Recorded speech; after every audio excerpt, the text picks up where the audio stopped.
माँ तू सबसे प्यारी है, माँ तू जग में न्यारी है।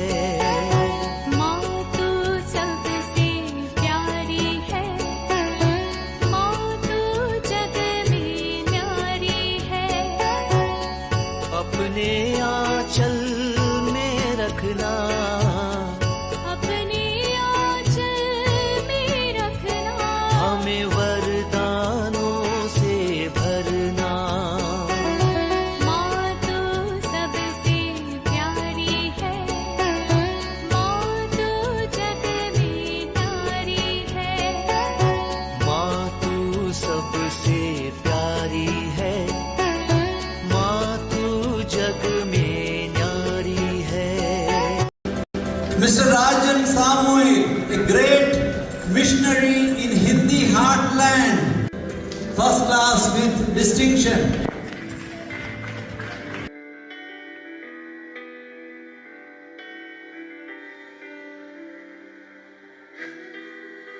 पिता, पुत्र और पवित्र आत्मा के नाम पर आमीन। आप सबों को जय यीशु। कल के समान आज भी मेरे पास एक सवाल आया है, एक वचन, उस वचन का अर्थ समझाने के लिए। यह है इब्रानियों का पत्र अध्याय 7 वाक्य 25। इब्रानियों का पत्र अध्याय 7 वाक्य 25। वहां पर लिखा है, यही कारण है कि जो लोग उनके द्वारा ईश्वर की शरण लेते हैं, उनके द्वारा का मतलब ईसा मसीह के महापुरोहित। ये इब्रानियों का पत्र दिया है 7, 8, 9, ये सब हमें मालूम है, बलि के विषय में है। पुराने विधान का लेवियों का जो लेवी पुरोहितों का जो बलि, और क्रिस्त जो महापुरोहित है, वो मलकीसदेक के रीति के अनुसार किस प्रकार बलि अर्पित किया, उन दोनों में क्या फर्क है। मैं एक क्लास इसी महीने में उसके विषय में आगे और एक लेने वाला हूं। इन दोनों बलि में क्या अंतर है। एक बलि रोज निरंतर अर्पित करते रहता था पुराना विधान, लेकिन क्रिस्त का बलि केवल एक ही बार अर्पित करना। इस क्लास को और उस क्लास को दोनों को आपको देखना, तभी आप लोगों को ये बात अच्छी तरह समझ में आएगा। और कल परसों वाला नहीं हो सकता, आगे मैं वो क्लास को लूंगा। तो वाक्य 25 में यहां लिखा है, यही कारण है कि जो लोग उनके द्वारा ईश्वर की शरण लेते हैं, वह उन्हें परिपूर्ण मुक्ति दिलाने में सामर्थ्य है, क्योंकि वे उनकी ओर से निवेदन करने के लिए सदा जीवित रहते हैं। ईसा मसीह पिता के दाहिने सदा जीवित है और सदा हमारे लिए मध्यस्थ करता है, और वह हमें पिता के पास तक पहुंचाते हैं। हमारी प्रार्थना हो हम लोगों को, और इस कारण पाप से मुक्ति हो, सब प्रकार की पूर्ण मुक्ति हमें प्राप्त हो सकता है। अभी ये सवाल करने वाला व्यक्ति एक दुरुद्देश्य के साथ भी किया था, लेकिन मैं विनम्रता के साथ उस वचन को उठा करके आज सिखाना चाहूंगा। वो कैथोलिक व्यक्ति नहीं है, इस कारण संतों की मध्यस्थता का, माता मरियम की मध्यस्थता का क्या जरूरत है। हमारे लिए एक मध्यस्थ हमेशा, वाक्य 25 को अभी उसको मन में रख के पढ़ लेता हूं। यही कारण है जो लोग उनके द्वारा, ईसा मसीह के द्वारा, अभी उनका कहना है ना मरियम के द्वारा ना अन्य संतों के द्वारा, ईश्वर की शरण लेते हैं। ईसा मसीह के द्वारा जो ईश्वर के शरण लेते हैं, वह उन्हें परिपूर्ण मुक्ति दिलाने में समर्थ है। तिमोथी का पहला पत्र 2:5 में लिखा है, केवल मुक्ति क्रिस्त के द्वारा, क्योंकि वह एकमात्र मध्यस्थ है मुक्ति के लिए। ईश्वर और मनुष्यों के बीच में एकमात्र मध्यस्थ है। तिमोथी का पत्र 2:5। तो हमें परिपूर्ण मुक्ति दिलाने में समर्थ है, क्योंकि वे उनकी ओर से निवेदन करने के लिए अर्थात मध्यस्थ करने के लिए सदा जीवित रहते हैं। ये वाला वचन लेखक ने पुराना विधान के जो बलि और उसके द्वारा प्राप्त कृपाएं उसके साथ तुलना करते हुए क्रिस्त का एकमात्र बलि, उसके द्वारा मिलने वाला कृपा, अनुग्रह, आशीष, मुक्ति के विषय में समझाने के लिए लिखा है। हमारे मन में इसका मतलब है इसके पिछले जो इतिहास है उसको समझने की जरूरत है। ये पीछे क्या हुआ है वाक्य 24 में भी हम लोग पढ़ सकते हैं। हाँ, वाक्य 23 से पढ़ते हैं। इस प्रकार हम देखते हैं कि ईसा जिस विधान का उत्तरदायित्व लेते हैं वह कहीं अधिक श्रेष्ठ है। वे बड़ी संख्या में पुरोहित नियुक्त किए जाते हैं, क्योंकि मृत्यु के कारण अधिक समय तक पद पर रहना उनके लिए संभव नहीं है, पुराने विधान के लेवी पुरोहित। लेकिन ईसा सदा बने रहते हैं, इसलिए उनका पौरोहित्य भी चिरस्थायी है। उनका पौरोहित्य एक कदम हो गया अभी दूसरे को देने वाला ऐसा नहीं है। ये एकमात्र महापुरोहित है। हमारे जो पुरोहित लोग उनके केवल सेवक लोग हैं।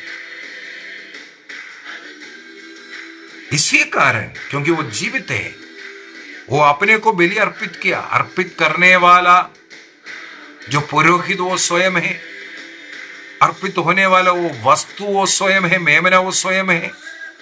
इसके बाद बलि अर्पित करने के बाद वो जीव भी उठा है, वो जीवित है, चिरस्थायी है, इसलिए उनका पौरोहित्य है। इस कारण कहते हैं वो हमें परिपूर्ण रीति से मुक्ति दिलाने में समर्थ है। इसका मतलब नित्य निरंतर प्रभु ईसा मसीह हमारे लिए विनती करते हैं। इस अध्याय 7 का जैसे मैंने बोला है संदर्भ पुराने विधान के याचकों, महायाचकों के विषय में बताते हुए, क्योंकि पुराने विधान में हमें मालूम है हर वर्ष महापुरोहित प्रायश्चित बलि अर्पित करते हैं। इसके बाद पवित्र स्थान में वर्ष में केवल एक बार प्रवेश करते हैं। वो पशुओं का रक्त लेकर के लोगों के लिए मध्यस्थ करता था। वह स्वयं पापी है और अपने पापों के लिए बलि अर्पित करना पड़ता था। ये पुराना विधान का बलि अगर इस प्रकार है, क्रिस्त का बलि इस प्रकार नहीं है। क्रिस्त लेवी क्रम में पुरोहित नहीं बल्कि मल्कीसदेक के क्रम में वो महायाजक है। इसी अध्याय का वाक्य 17 में हम लोग पढ़ते हैं। उसके विषय में धर्म ग्रंथ साक्ष्य देता है, तुम मल्कीसदेक की तरह सदा पुरोहित बने रहोगे। ये वाला जो वचन इसको कोट कर करके आगे हम लोग देखते हैं, ईश्वर की यह शब्द अपरिवर्तनीय है, तुम मल्कीसदेक की तरह सदा पुरोहित बने रहोगे। देखो इसी जगह पर इसी अध्याय के अंदर ये 3 बार लिखा हुआ मिलेगा, 3 बार लिखा हुआ मिलेगा। एक अध्याय 7 का वाक्य 10 में, अध्याय 7 का वाक्य 10 में मसीह मल्कीसदेक की तरह सदा पुरोहित बने रहेंगे। कहां लिखा है? स्तोत्र ग्रंथ 110 वाक्य 4 में दाऊद के द्वारा इसके विषय में लिखा। इसके बाद वाक्य 17 में दोबारा तुम मल्कीसदेक की तरह सदा पुरोहित बने रहेंगे। इसके बाद वाक्य 21 के अंदर हम लोग देखते हैं, तुम मल्कीसदेक की तरह सदा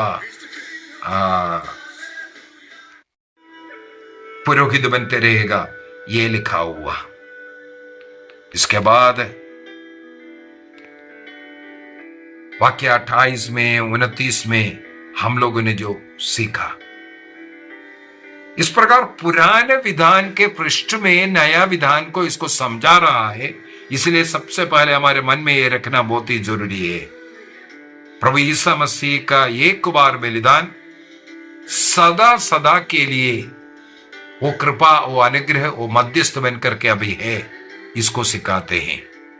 कैथोलिक कलीसिया का धर्म शिक्षा ग्रंथ के अंदर कैटेकिज्म 1544 के अंदर बहुत ही सुंदर तरीके से इसके विषय में लिखा है। पुराने विधान का जो याजकत्व है, जो पुरोहिताई है, मसीही के पुरोहिताई का पूर्वाभास मात्र था।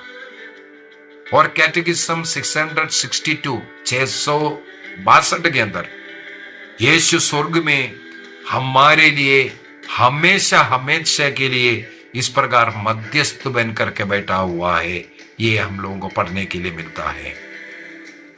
तो क्रिस्त स्वर्ग में क्या कर रहा है?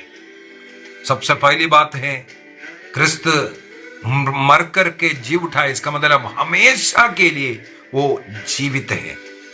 रोमियो का पत्र दिया है 6 वाक्य 9 में, रोमन्स चैप्टर 6 9 में लिखा है, मसीह मृतकों में से जीवित हो गया और कभी दोबारा वो मरेंगे नहीं, अब वो जीवित रह करके हमारे लिए मध्यस्थ कर रहा है। दूसरा, वो हमेशा हमारे लिए प्रार्थना करते हैं, हमारे बलहीनताओं में, हमारे पाप अवस्था में, हमारे जरूरतों में वो मध्यस्थ बनकर के बैठा है। रोमियो का पत्र दिया है 8:34 में, 8:34 में लिखा है, प्रभु यीशु मसीह पिता के दाहिने विराजमान है और हमारे लिए निरंतर मध्यस्थ करता है, प्रार्थना करता है। इसका मतलब हमेशा हमारी प्रार्थना सुनकर पिता से प्रार्थना करने वाला, मध्यस्थ करने वाला। इब्रानियों का पत्र दिया है 7 वाक्य 25 को जिस प्रकार हम लोग पढ़ते हैं, वहां पर हम लोगों को पढ़ने के लिए मिलता है पूरी तरह। मैं थोड़ा पढ़ता हूं। यही कारण है कि जो लोग उनके द्वारा ईश्वर की शरण लेते हैं, वह उन्हें परिपूर्ण मुक्ति दिलाने के लिए समर्थ है।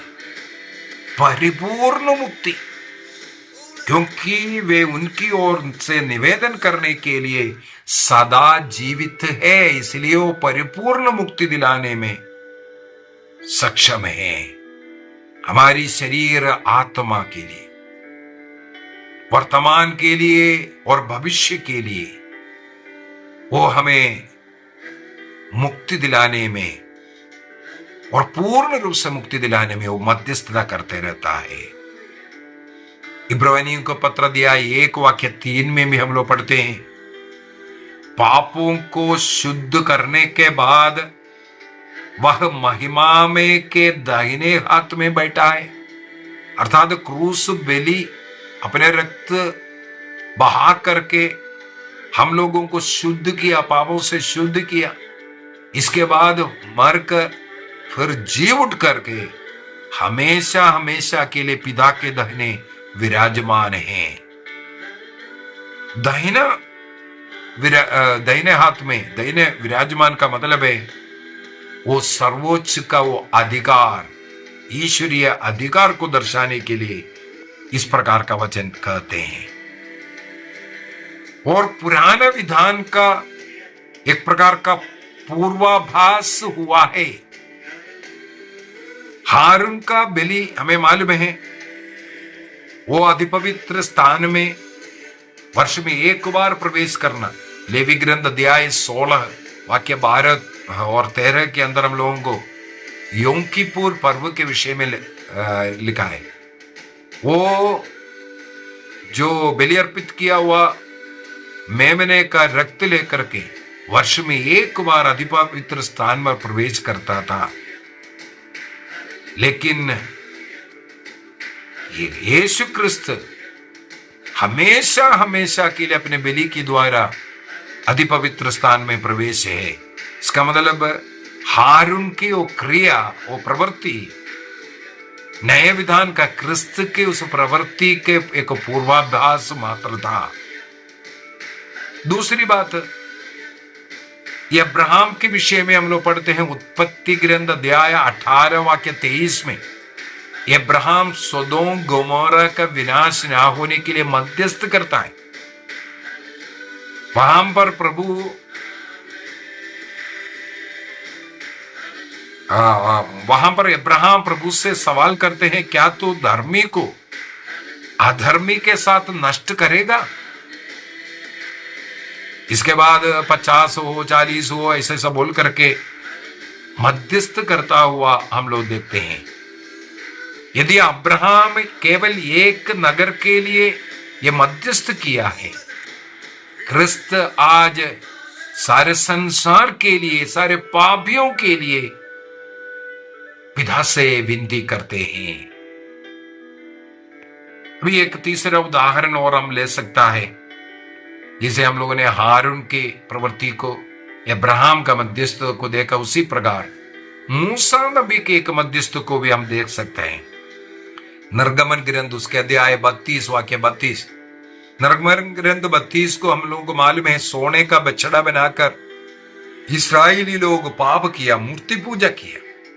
वहां पर ईश्वर की गुस्सा भटक उठा। सत्य ईश्वर को छोड़ करके वो एक मूर्ति का शरण में लिया। मनुष्य उस मूर्ति को ईश्वर मानने लगा। तब ईश्वर का कोप भटक उठा। वहां पर भी हम लोग देखते हैं मूसा नबी लोगों के लिए प्रार्थना करते हैं।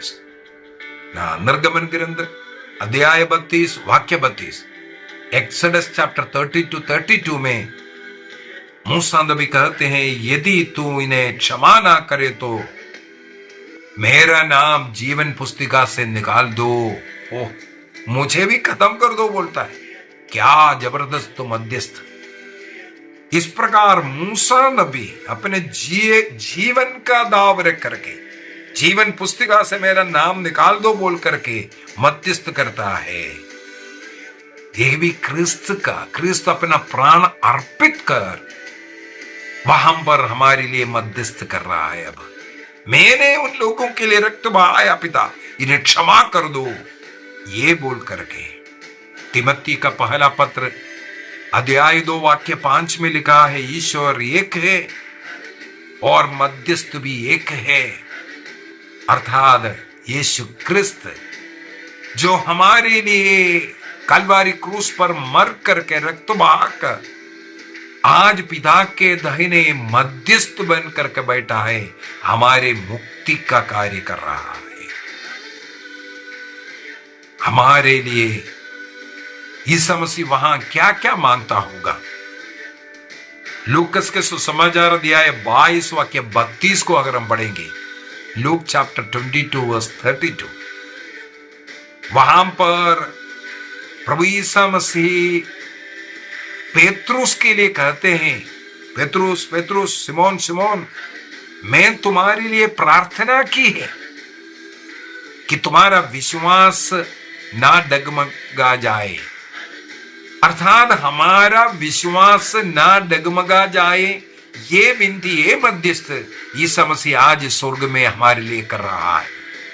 हमारा विश्वास, कहीं प्रतिकूल अवस्था आया, लोग हमारा शोषण कर रहा है, हमारे मारने पीटने आ रहा है, धमकियां दे रहा है, क्रिस्त को छोड़ो बोल करके धमकियां बहुत मिल रहा है, प्रार्थना करने के लिए तकलीफें हो रहा है, यह हमारी परीक्षा की घड़ी है। क्रिस्त इस समय पर हमारे लिए स्वर्ग में मध्यस्थ करता है। प्रभु, इन लोगों का विश्वास नष्ट ना हो जाए, विश्वास से वे लोग डगमगा ना जाएं। दूसरा, योहन का पहला पत्र अध्याय 2 वाक्य 1 में हम लोग पढ़ते हैं कि हमारा एक मध्यस्थ है पिता के पास, धर्मी ईसा मसीह। वो हमारे लिए पापों की क्षमा के लिए हमेशा ईश्वर से विनती करते रहेगा। मैंने इन लोगों के पाप के लिए मैंने अपना रक्त बहाया, इनके पाप क्षमा कर दो बोलकर हमारे लिए स्वर्ग में मध्यस्थ करने वाला क्रिस्त। तीसरा, योहन का सुसमाचार अध्याय 17 वाक्य 21, वहां पर यीशु मसीह पिता से प्रार्थना करते, पिता ये सब एक हो जाए। आज प्रभु के शरीर 40,000 से ज्यादा टुकड़े में बट गया, अपना अपना कलीसिया बना करके चला रहा है, अपने अपने तरीके से पवित्र बाइबल की व्याख्या कर लोगों को सिखा रहा है। अनेकों लोग इस प्रकार के गुटों में जाकर के फंस गया। किसी व्यक्ति के द्वारा स्थापित कलीसिया से जुड़ करके वो भटका हुआ है। अब ईसा मसीह पिता के दाहिने विराजमान होकर के प्रार्थना कर रहा है, इन 40,000 गुट मेरे शरीर, मैंने जो कलीसिया का स्थापना किया उस कलीसिया से जुड़ जाए, एक हो जाए।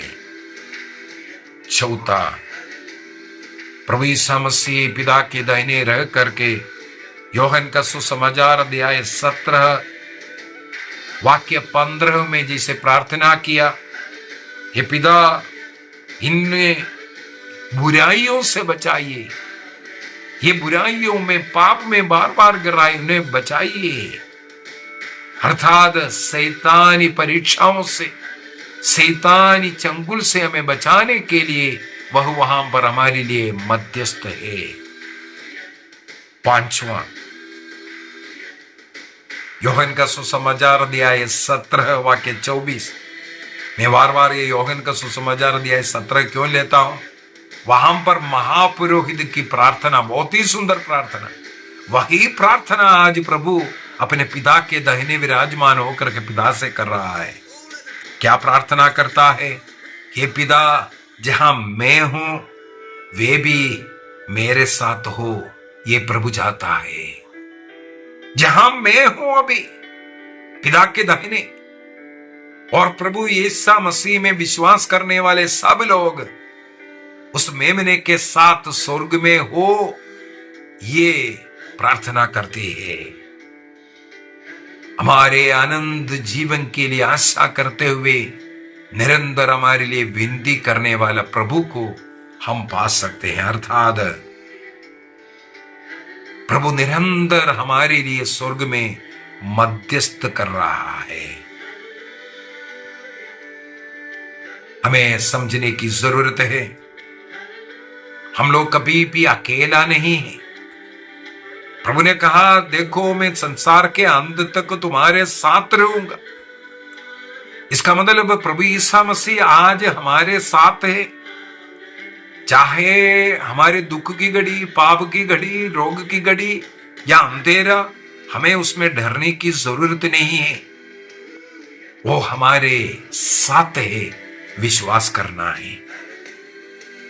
दूसरी बात, रोमियो का पत्र अध्याय 8 वाक्य 26 और 27 में हमारी प्रार्थना अवश्य कमजोर प्रार्थना, बलहीन प्रार्थना है, लेकिन क्रिस्त की उस प्रार्थना के साथ बिन करके हमारी उन कमजोर बलहीन अवस्था में जो हम प्रार्थना कर रहे हैं, जब कभी हम क्रिस्त को याद करते हैं, हमारी इन प्रार्थनाओं को क्रिस्त व्यर्थ होने नहीं देता है, वो पिता को अर्पित करता है, हमारे लिए कृपा का कारण बनता है।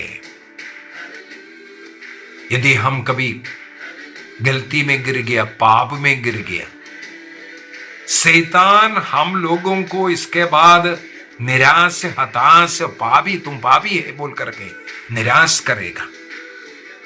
हमें मालूम होना चाहिए, योहन का पहला पत्र अध्याय 2 वाक्य 1 में संत योहन लिखते हैं, हमारे लिए पिता के पास एक मध्यस्थ है।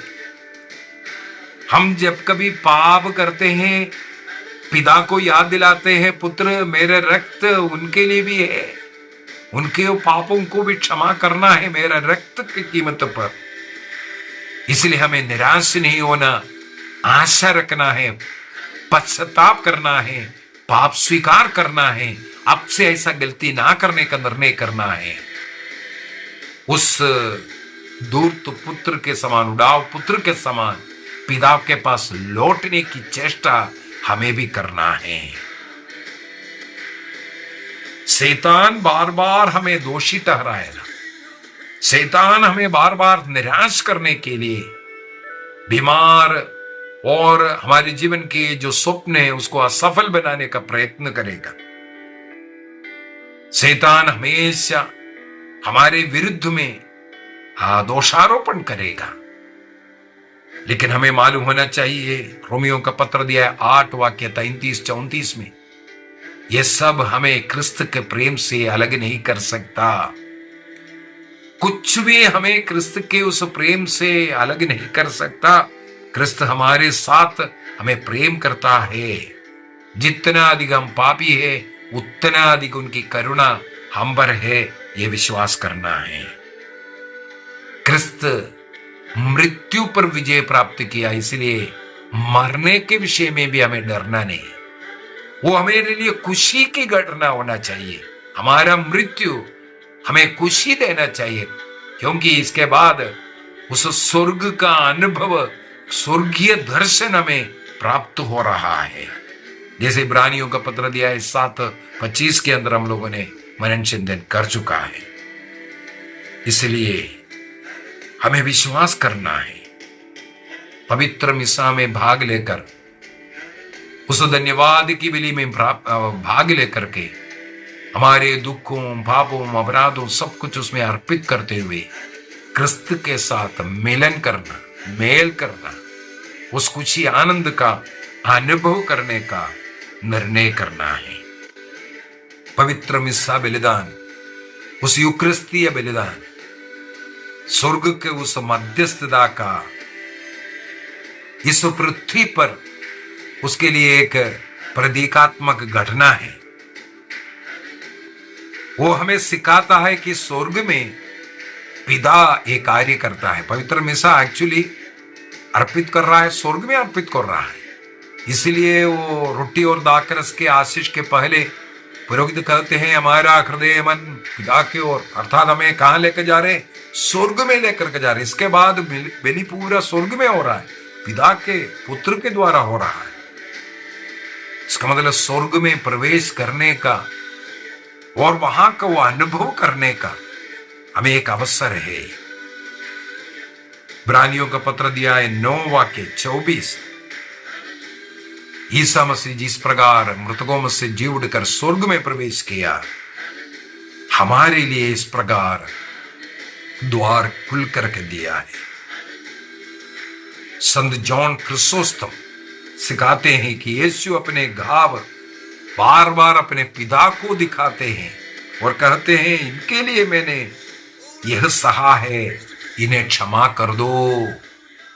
अपने शरीर के उन 5 घावों को बार बार पिता की ओर दिखाकर पिता से मध्यस्थ करने वाला पुत्र संत थॉमस अक्विनास कहते हैं, यीशु की मध्यस्थता उनके मनुष्य मानव बन करके जो जन्म लेना और कष्ट पीड़ा सहकर जो बलिदान अर्पित करना और मर करके जी उठ करके स्वर्ग में जाना, इनके द्वारा आज भी वो जारी रखा है। सुम्मा थियोलॉजी के अंदर क्वेश्चन 22 में इसको हम पढ़ सकते हैं। और संत अगस्तिन कहते हैं, मसीह एक समय में बलि और याजक बन करके हम लोगों के लिए बलि अर्पित भी किया, याजक का पद में रह करके हमारे लिए मध्यस्थ भी कर रहा है। स्वर्ग में हमारे लिए एक महान मध्यस्थ है, यीशु क्रिस्त। तो आज भाई ने जो सवाल किया था, मेरे विचार में इब्रानियों का पत्र दिया है 7 वाक्य 25 का ये जो अर्थ है, इस प्रकार क्रिस्त सदा के लिए स्वर्ग में मध्यस्थ है। अभी उस क्रिस्त के पास हमें रखने के लिए और स्वर्ग में इस प्रकार का जीवन जी करके जो स्वर्ग पहुंच गए, जो संत लोग हैं, हमारे लिए क्रिस्त के साथ रह करके मध्यस्थ कर सकता है। हम लोगों को क्रिस्त के पास लेकर के जाने के लिए, पाप से बचाने के लिए, जैसे क्रिस्त ने अपने जन्म लेने के लिए माता मरियम को चुना और उनकी सहारा लिया, उनका मध्यस्थ लिया, इसी प्रकार हम क्रिस्त का उस अनुभव में जाने के लिए इस संसार के लोगों का, अर्थात मध्यस्थ, प्रार्थना का मध्यस्थ हो या अन्य कोई भी मध्यस्थ संतों की ले रहा हो, वो क्रिस्त के उस मध्यस्थ से अलग है। जो क्रिस्त का मध्यस्थ किस प्रकार है वो हमने आज के क्लास में देखा। इस प्रकार का मध्यस्थ के विषय में हम लोग तिमोथी का पत्र अध्याय 2:5 में पढ़ते हैं। वो एकमात्र मध्यस्थ क्रिस्त है। एकमात्र मध्यस्थ जो संसार को मुक्ति दे सकता है वो क्रिस्त है। हमारा संतों के मध्यस्थता, माता मरियम का मध्यस्थता, वो क्या है?